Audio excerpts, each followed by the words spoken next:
شیر پنجے والی جگہ اس جگہ تے بابا جی 9 لاکھ ہزاری نے شیر اور بکری بیٹھے نے پاکستان دے وچ نمبر 1 بزنس کیے جا رہا ہے بزرگ صاحب۔ اور جب تم ان کے تناسب اعضاء کو دیکھتے ہو تو ان کے جسم تمہیں کیا ہی اچھے معلوم ہوتے ہیں، اور جب یہ گفتگو کرتے ہیں تو تم ان کی تقریر کو توجہ سے سنتے ہو، گویا لکڑیاں ہیں جو دیواروں سے لگائی گئی ہیں، بزدل ایسے کہ ہر زور کی آواز کو سمجھیں کہ ان پر بلا آئی۔ یہ تمہارے دشمن ہی ہیں، سو ان سے محتاط رہنا، اللہ ان کو ہلاک کرے،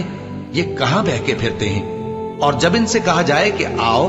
رسول اللہ صلی اللہ علیہ وآلہ وسلم تمہارے لیے مغفرت مانگیں، تو سر ہلا دیتے ہیں، اور تم ان کو دیکھو کہ تکبر کرتے ہوئے رکے ہی رہتے ہیں۔ تم ان کے لیے مغفرت مانگو یا نہ مانگو، ان کے آگے برابر ہے، اللہ ان کو ہرگز نہ بخشے گا، بے شک اللہ نافرمان لوگوں کو ہدایت نہیں دیا کرتا۔